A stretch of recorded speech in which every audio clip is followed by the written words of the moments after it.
Let's hear a round of applause for all of our morning panelists. And just for the benefit of this discussion, could we see the hands, any of our morning panelists who are still with us for this portion of the discussion? I see Mr. Yaroslavsky, I see Woody. Excellent. 3, do we have others? We have at least 4, 5 of our panelists here. Because I know there are some folks in the audience who did not get a chance to ask questions. We want to make sure that all of those questions get asked. And then we're going to open up and have some discussion about a couple of the topics we had today. So first of all, let me just mention, my name is Steve Preston. I'm a member of the board of the LA Region Planning History Group. And as those of you who've been here before, how many of you have been to one of these before? Show of hands. Excellent. As you know, the first half of the morning is our presentations by the professionals on the panel. And then in the afternoon, we open it up to the entire audience to get an interactive discussion going so that people can talk about the topics that we've embraced and share some lessons and maybe get some insights moving forward. Now, I know that I promised a gentleman that was sitting in the audience who was waiting to ask a question that he would get the first question. Here he is, John Lloyd. John, do you have a question you'd like to ask? Yes, thanks. I was heartened to see the third panel discuss the issue of climate change, which of course affects all of the things we're talking about: transportation, land use, water, and yet, as we've seen, this is a particularly fraught issue for youth. I was reminded of that yesterday actually, with the global climate strikes around the world. I wonder, so my question is this, as planners and communicators about the future of the city, how do we communicate the importance of climate change and incorporate this into our discussions? In my experience with local issues, it's often a subject that no one wants to touch. So how do we approach that topic? Let's ask if any of our speakers want to respond first. Any of our panelists want to venture an answer? It's too hot to handle. Okay, Woody Tesher. This may not be a good answer, but let me just share with you. In Pasadena, I mentioned the metrics and the comparative options. One of our metrics was climate change. So we looked at greenhouse gas emissions in terms of information we provided back to the community. And that is a community where climate change was an important issue. Maybe it's the nature of Pasadena being a little more progressive than other cities, probably Santa Monica. You can go to different communities. At the same time, we've been working in, thankfully the governor is attacking Huntington Beach, but, editorial comment, but they wouldn't have that same metrics. I can tell you from experience down in the area, it's really an educational process, but the question is, can we take climate change back to messaging? I mentioned the importance of messaging. Can we go back and understand and message what it means to the individual, the person that's living in the community, that if we don't follow through on certain actions that are going to address the issue of climate change, what are the consequences to me as a resident? And we have to do that in the short term, because a lot of the climate change, if you will, fear is what's going to happen by the year 2100, the sea level rise, et cetera.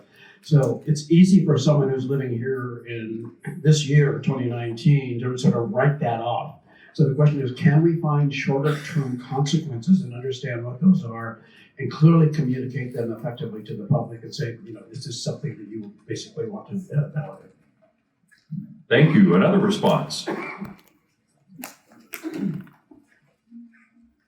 A big sense of how we got involved with NPOs and Southern California Association of Governments and the whole idea of consistent planning came out of the air quality issues and the way that EPA had these mandates for these plans and setting up. And I wonder if there's a chance for a repeat of that.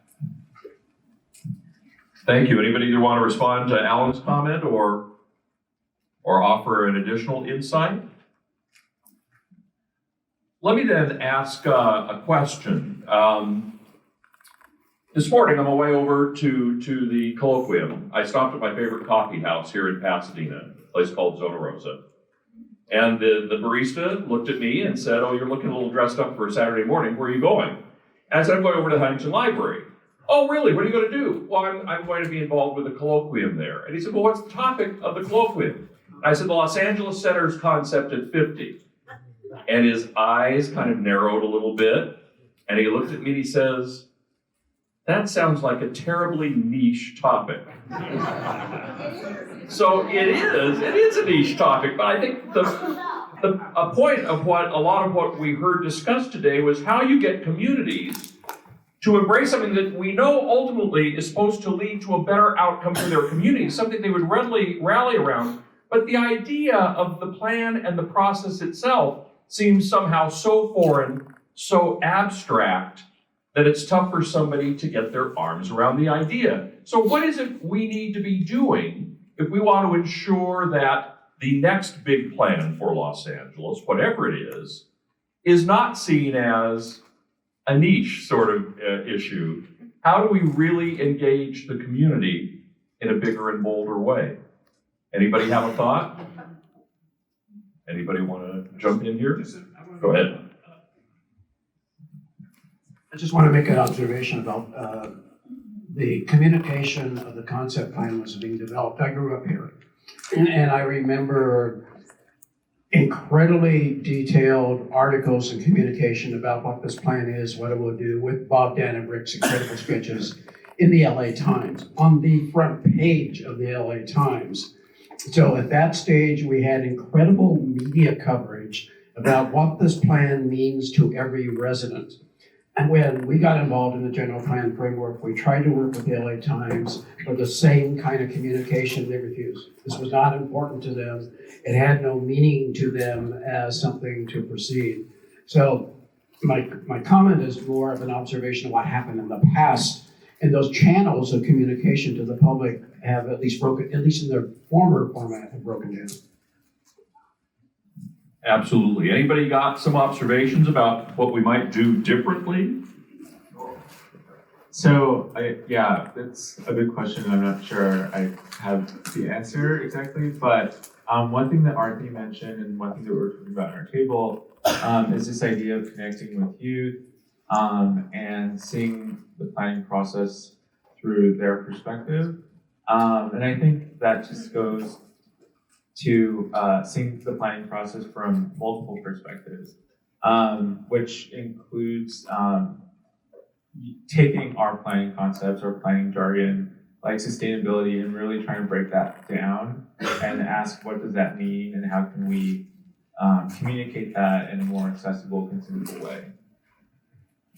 That's great. We have some other comments and suggestions. Can we have people say who they are? Yeah, certainly. And perhaps stand up. Stand, if you will. Introduce yourself as you comment. Todd Gish, USC, City of West Hollywood. As soon as I heard planning process, I saw young eyes glaze over.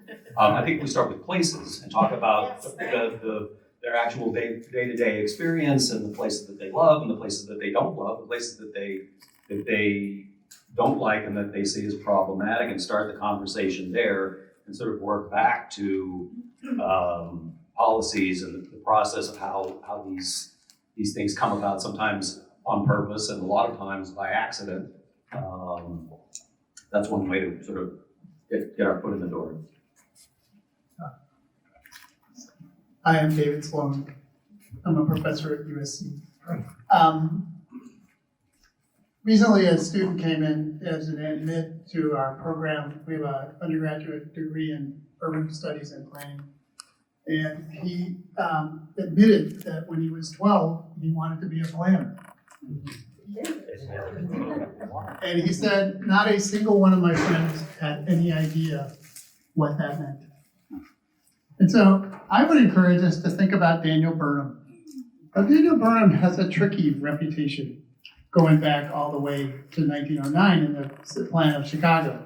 But one of the things that Burnham did was he hired somebody to actually reconceive the plan as a school curriculum. And every 8th grader in Chicago had to read the plan and to learn about planning for decades in the city of Chicago. I would argue that in most cases, if we were to go to most high schools, I mean, we have one of the only 3 high schools in America that has an urban planning track, and at Lara in East LA. And we need to actually help people understand planning. And if we want to get the youth, we can't wait till we have a plan and then go to youth, I don't think. We have to figure out how to get youth to think about plans. And so trying to figure out how we can connect with those students. We have a program at USC with the Alara students to try and help them through an amazing art group, Public Matters, who Deborah works with as well. And so I would encourage that. Where'd you go? Thank you, David. I see another comment. I'll come back to you in a minute, Ken. Stan Hoffman. Stan Hoffman, economic consultant in Los Angeles. Having worked for a local jurisdiction and a regional agency, I see a disconnect. You know, you have power at the state level, you have power at the federal level, and you have power at the local level in terms of funding and land use.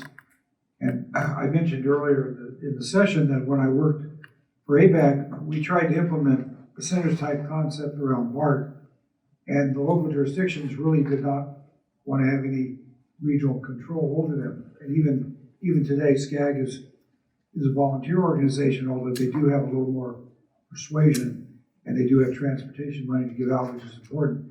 So going back to Zev's comments, he left and said, you can't make people, you can stop people from doing things, but you can't make them do what they should do for good planning. And it seems to me that some of the tools we have are not geared towards getting transit-oriented development.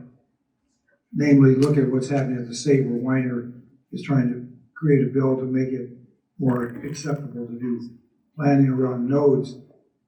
Ironically, BART has that kind of power in the Bay Area, and they're getting some of those implemented. So it seems to me one of the issues is really getting some implementation tools where the local jurisdictions can feel like they can help create some of these nodes, which now have a lot of financing and land availability barriers. And the BART board just endorsed SB 50. If you didn't hear that, the BART board just endorsed SB 50 this week. Ken, you had a question. Thanks again, Ken Bernstein. Just wanted to quickly react to David's comment on youth in planning, and just to mention one of the more interesting side projects I've been involved with recently has been working through LAUSD in partnership with a school in the Valley, Chatsworth Park Elementary, which is about to become the first LAUSD urban planning magnet program starting next fall. So it will be a K through 5 urban planning magnet. It's been interesting to translate all the things that we talk about into a language that is accessible to first graders or third graders, and how we talk about water and sustainability and housing and equity and all those topics in a way that is accessible for elementary school students. And the aspiration is to have a cohort that creates demand for a middle school and a high school magnet in the same kind of sub-district in the San Fernando Valley. So it'll be an interesting experiment to watch this unfold. Thank you, Ken. I just want to note, thinking about a magnet program for kids of elementary school age, that if you've ever done the sort of well-known leadership exercise they have you do where a group of people around a table build a tower out of spaghetti or something like that, the groups that always perform the best on those exercises are like 5-year-olds, because 5-year-olds are so not tied into all of the language and the structures around them. What I wonder is, how do we do what you're proposing so that they keep that creativity and don't lose that in the process of becoming junior urban planners? Jane. Jane Blumenfeld, I'm retired. I worked in city planning for a long time, decade.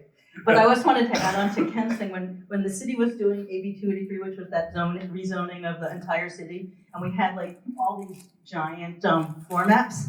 My kids were in preschool, and I used to bring the throwaway maps to the preschool, so these kids were 3 and 4 years old. We would sit on the floor and where's your house? Where's the thing? What do we need? They could totally get it.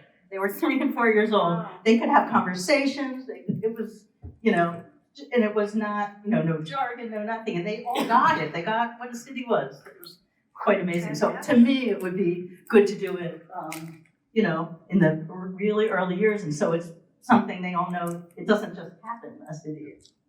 And then I think it would be easier to have newspaper articles in the LA Times again about these issues. Thank you. Do we have any other comments? Yes. Please stand up, give us your name. Hi, I'm Cora McNaughton with the Department of City Planning. I am the project lead on the community plan update for Van Nuys and North Sherwood Oaks. It's on. And I also work in the Southeast Valley generally. And just to speak really quickly to this issue of youth, we are actually, during our planning process, going out, we've done workshops in Van Nuys High School. We're doing one at Harvard Westlake on Monday. We've done them at YMCA's with youth. So we are trying to reach out to youth and get their perspectives. It's very time consuming. And that's, I think, our biggest challenge is just finding the staff time to do those things. But really quickly, I wondered if we could just look to or think about another issue which is sort of plaguing me. I'm trying to develop a community plan for an area, Van Nuys, where we'll have a light rail coming in the next, I want to say 10 years. Let's be optimistic. And the challenge that we have in the valley is the absolute and total lack of public space.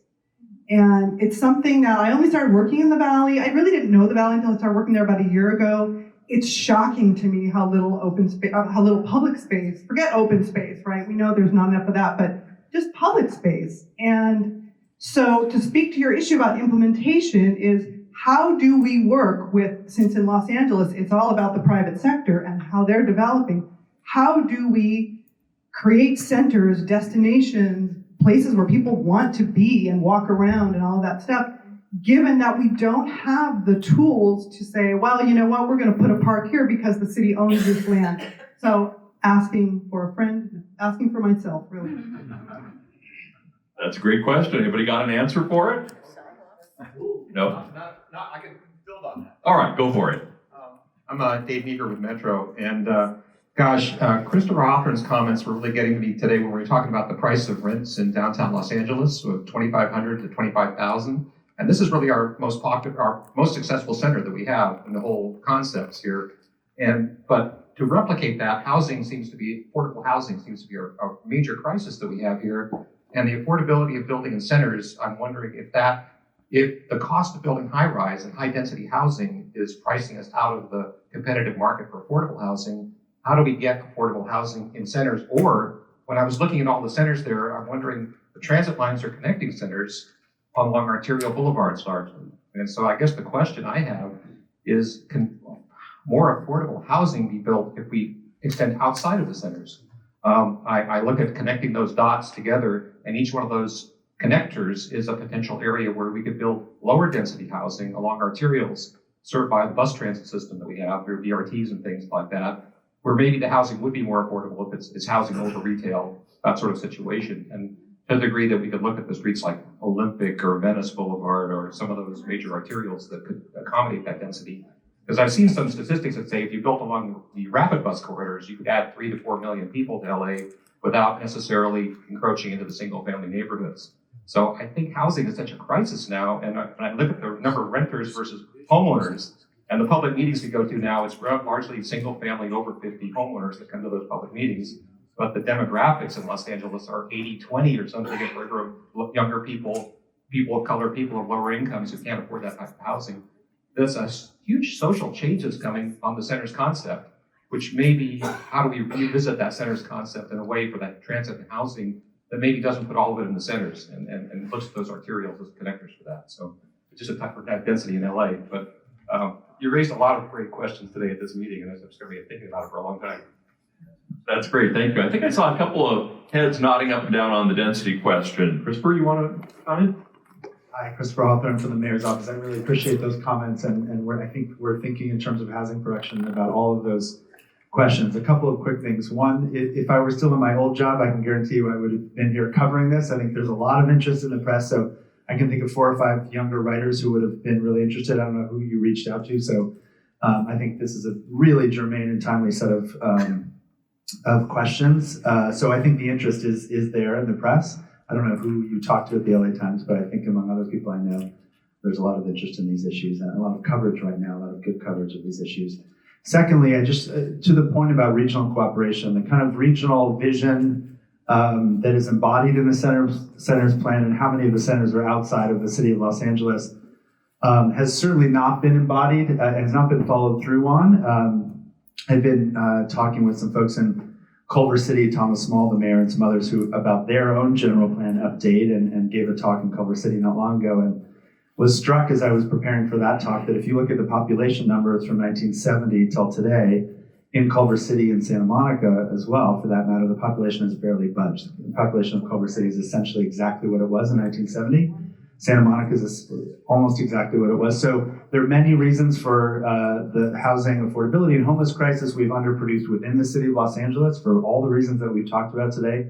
The slow growth movements of the 1980s in particular has meant that we've systematically underproduced housing across the city, but there are many cities that have basically been treading water, gone backwards.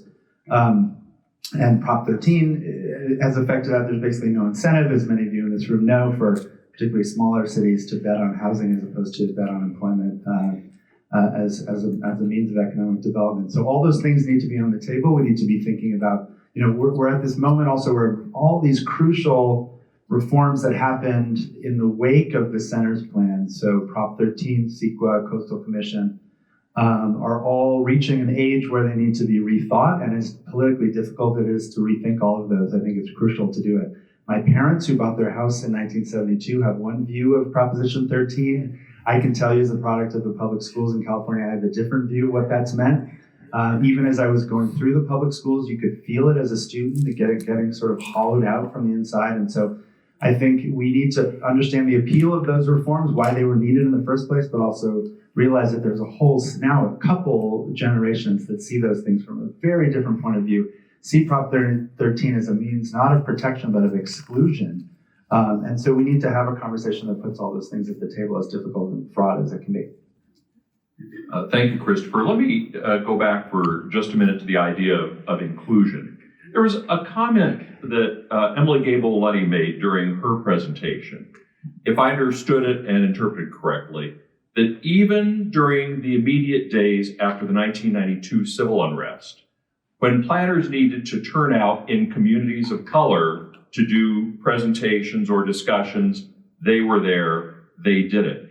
But what I didn't hear, and it might be that there's not too many people here who have that historical perspective to tell us, it's also true that the Watts riots occurred in 1967, which was a year after sort of the start date we heard today for the analytical part of the work that led, 65. So that we were very much in the time frame of the after effect of the Watts riots when the processes started that led to the center's concept. And I'm wondering how the knowledge that we had of what had gone on in Watts just a year or two before, influenced the center's concept discussions, or was that not really an issue on the table in 1965 and 66? Robert, I don't know if you feel comfortable commenting, or if there's anybody else that might have a perspective or knowledge on that. The point or the question again. Yeah, the Watts riots would have happened in 1965, so only about a year before the beginning of the time frame that we're talking about today for the development of the center's concept. I'm wondering, because we talked today a lot about inclusion and the value of engaging with our communities of color. I'm wondering at what level there was engagement with communities of color in 1966 and 67, leading up to the development of the plan that ultimately became the center's concept. I'll tell you one story.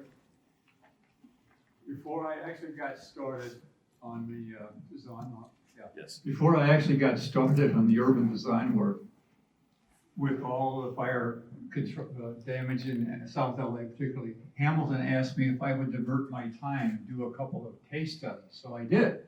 I did a redevelopment, several alternative plans for the intersection of Central and, I can't remember the cross, I want to say Slauson, maybe north or south of that. And I also did a study for actually an actual site down in the Watts area, and I showed basically a low density townhouse type, just as an example. So at least I got involved in that. So the department was involved with the councilman in Central LA was Gilbert Lindsay. We actually did work in his office, in the back room of his office. So we worked down there for about 2 months, maybe 2 or 3 months, producing these alternative plans. And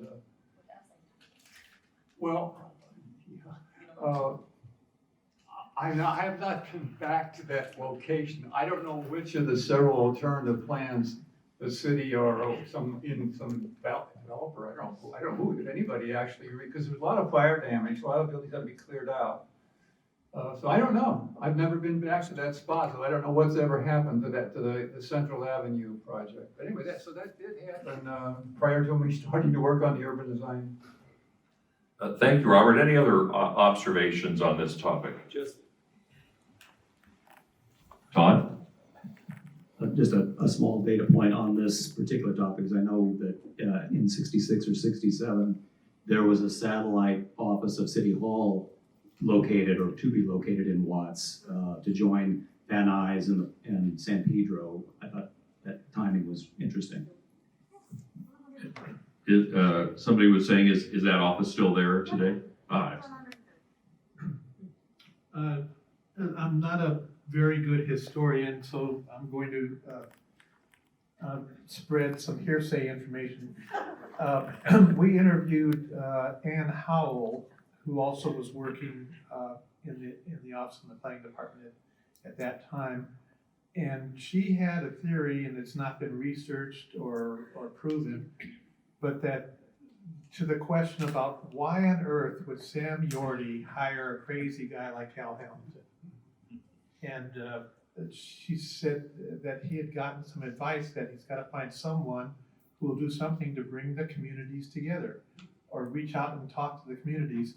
And that's, for any of the students here who want to do some research, that's something to look into to find out if we could document what was the thinking at that time. Thank you, Alan. Anybody have comments on that? Let's start with Clifford first and then Stan.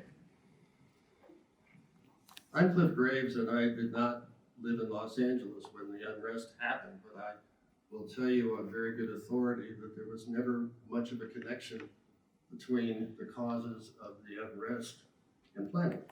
There was not a recognition that there might be some underlying things that planning could address. The idea of just redeveloping the areas that were burned out weren't really going to solve it unless you got to the root causes. We're a lot more sophisticated today than we were back in the 60s about things like that. And, God forbid there's another unrest, but I think some serious thought about causes is going to guide any replanning of those areas. Thank you, Cliff. Stan? In answer to your question, actually, I hadn't thought about it, but now that you raise it, the job I had in the city of LA, I think, was in response to the Watts riots, because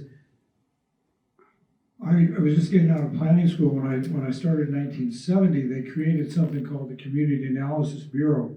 Some of you may remember that, but the purpose of the Community Analysis Bureau was to take part planners and part technology people, bring a lot of the urban data that was just becoming computerized, the census and the market data and so on.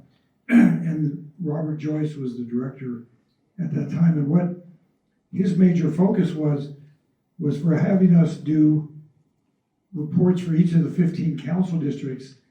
And they dealt with inequity, income, housing issues, and they were used to target spending in the different programs. And I never thought about it in the response to the Watts riots, but I think it probably was. Thank you, Stan. Other observations on this topic? Other comments? I'm going to turn to, or Trinity, did you have one? I have something to say on the second part. The first one I said the more immediate one. After that, these RLA happened, Rebuild LA. And my sense was Steve Sample, who was the president of USC then, made the chair of the urban subcommittee or something like that. And since he was an engineer, didn't know anything about planning, so I was assigned by my chair, Alan Creditor, to work with him. Other duties as Other assigned by the duties, boss. so I became kind of his sidekick and had some exposure to what all was going on. And didn't see anything from the planning department. And my sense is that the rebuilding effort of South Central happened mainly because of the church authority leadership and their engagement with the community. And that's how it all came about. And of course, then subsequently, a lot of improvements have taken place in South Central. I mean, there was not even a supermarket at the time, and then the first one happened immediately after that. So that's I think it happened outside the scope of planning. Which goes back to a point Cecilia made, which is that sometimes perhaps it's not the planners who are going to be the best at engaging people in the community, that sometimes maybe the lesson you learn there is that you reach out to the churches, to the nonprofits, to the community action organizations that already have deep roots and can bring people to the table who might not respond so easily from a public notice from the Department of City Planning. I have a question. How many students do we have here today? I know there's at least two, right? There's two. Cal Poly Pomona students. Let's hear it for Cal Poly. Do you have any other students? Where from? Arizona State. Excellent. Let's have a round of applause for Arizona State. Any other students here today? All right. We need to get some more students here then. Now, I want to go back to another historical precedent. When the last presentations of the day, the third panel came up, I think Marcia Rood had a personal epiphany because she had been waiting all morning long to hear somebody relate the development of the center's concept to the historical precedent of the red car lines and their impact on the development of the region. So I wanted to give Marcia the mic for a moment to talk a little bit about her thoughts on that. It seems interesting to me that we start history whenever we start living or something. But there was a whole, Huntington invested in the red car because he wanted to develop land. So that was joint development, essentially. And so when he stopped developing land, he gave it to the public agencies who promptly underfunded it. Point is, these nodes we're talking about, a lot of them, in 1941, there was a Barlow plan for, was London. And the county took that as a way to plan the San Fernando Valley. We know what happened. But the individual stations, everybody knows you had to have one to get off the ground economically. Certainly Culver City did when they started in 1917. The point is that those were nodes. And LA was a center downtown of all of those nodes coming together. And I guess that development started along a line. It was a line, not a matrix. And after World War II, it became a matrix. And now people are trying to bend it back to a line by having joint development and more transit, but you can't completely change it. But the point is to go back to the red cars, to go back to how nodes started, the spread of Los Angeles, how it was done, and the freeways. We've been transportation or transit oriented all of our life, all of the development of the city. And it seems that's an important fact because life didn't start with Center's concept as a plan. It started a long time ago by a private entity, Huntington, which we said today in the wealth of Huntington. But those are just a few comments. And then I have a second comment. I always complain about people taking the mic, and then it's forever. I'm one of the usual suspects in Pasadena. And the reason that I am is because I know what the plans are. Okay? So I don't follow them. I follow the plans. Somebody walks in with robes, I guess, and decides they want to develop and we need the money and so on. So the plans are tweaked, there are variances, and then there's amendments of the general plan because politicians have to run for office, and they need to raise money. So who do you think's in there shoveling cash at them? Gosh, I don't know. Then the third comment, sorry, Steve, is that it's architecture place versus the architecture of object. and I had a brief discussion with Chris, is that people, when they look at how community progresses, they've invested in how it is now, whatever. So when it changes, they want to have a big role in it. And so many times in our city, that God, that's ugly. Who thought that up? Did that get flown in from the west side and just dropped? You know, what is this? Creative architecture, edgy stuff? What is that? Is it part of the guy's portfolio so it looks good when he's performing, but it doesn't look good in the place? You know, it's location, location, location. So if you're building the value of the city, you have to retain place. And a lot of that is how an architect folds in. It doesn't mean mimic and replicate. It means that they understand the place, the complexity. The people that live there aren't just against development. They are if they don't like it, it threatens their investments and so on. So that's a comment from a usual suspect community activist. Okay? And what a graceful way to transition to the topic of public participation. David Sloan made a mildly provocative comment that he probably didn't even realize he made. I think you made this comment, David, during your opening remarks. You referenced Sherry Arnstein in the 1969, I think it was, Journal, well, it wasn't JAPA then, but Journal of the American Planning Association article that established the principle of the ladder of citizen participation. You all had to read that, right? I know I had to read it when I was in school. So I'm kind of curious. I'm curious for you to do a little on-the-spot ranking. The 1970 centers concept, the general plan framework, where do each of those projects fall on Arnstein's ladder of citizen participation? We're taking offers from the floor.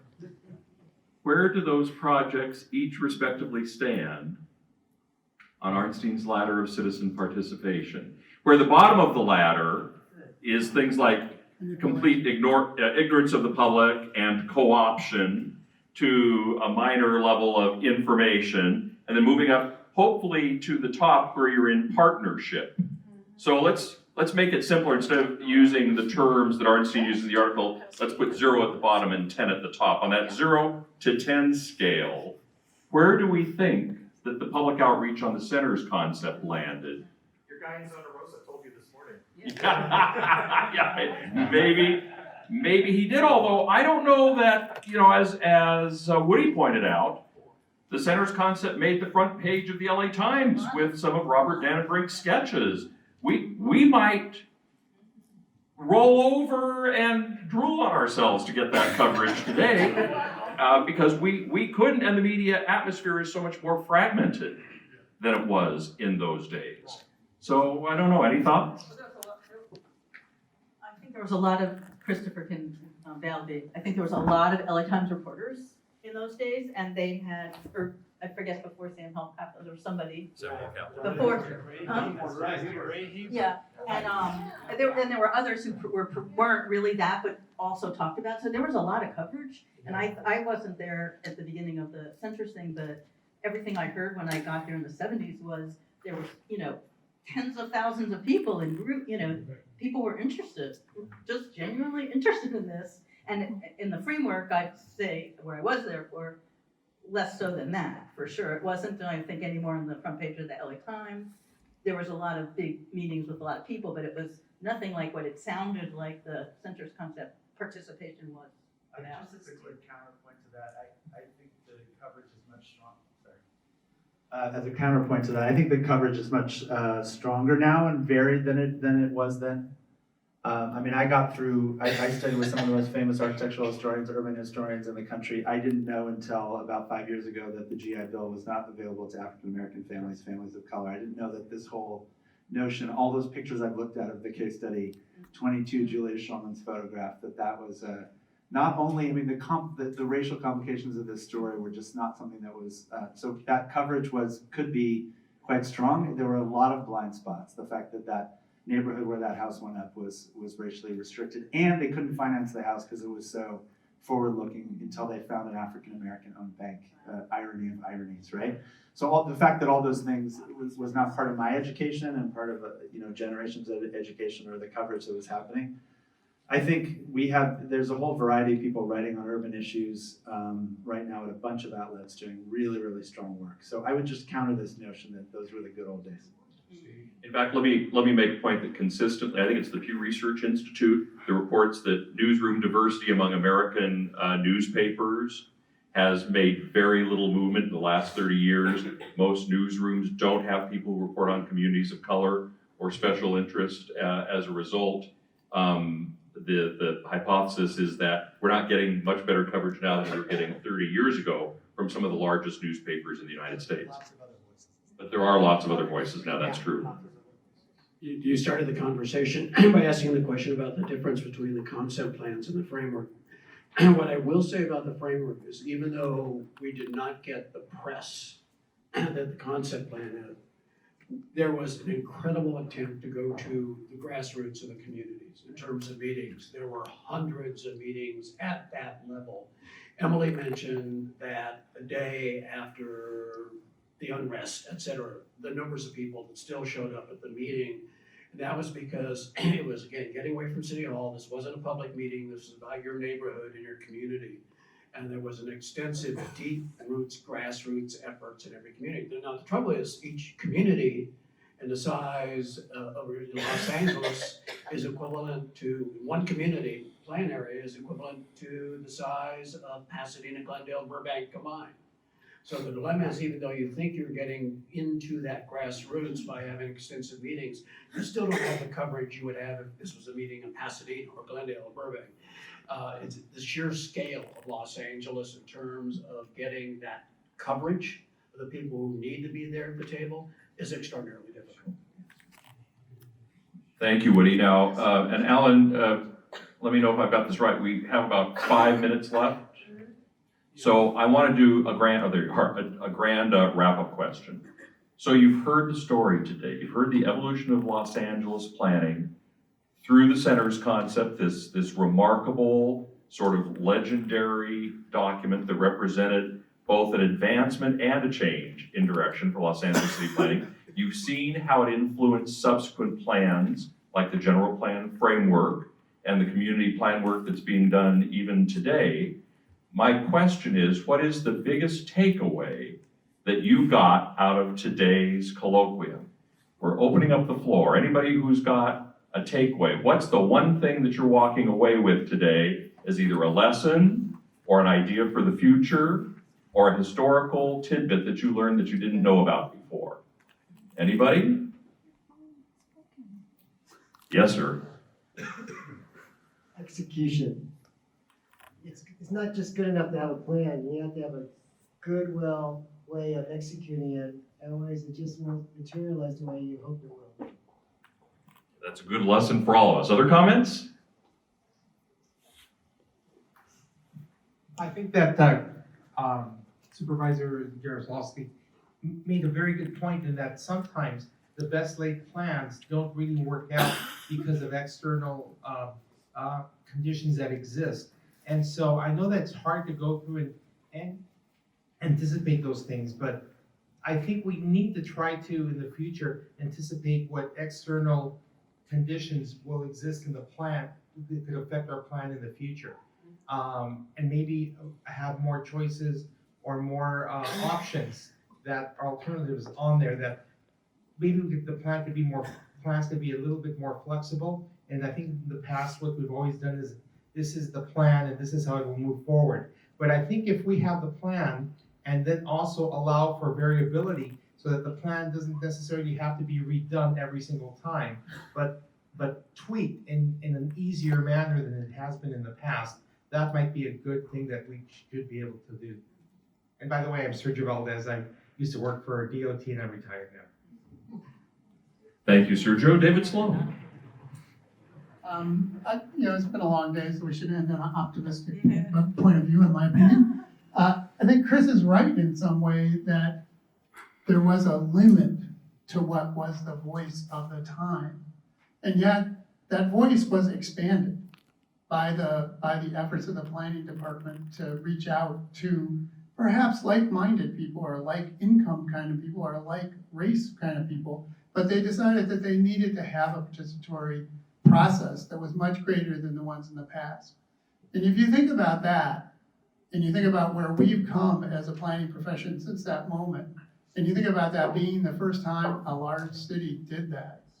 I think we should be pretty proud of those people. I mean, I get all sorts of complaints with the plan. I have all sorts of complaints with the outcomes and the way that it was treated and all sorts of things. But I think that it represents a really great milestone for us to recognize as a city and as a profession, more importantly, as a profession. Thank you, David. Betsy?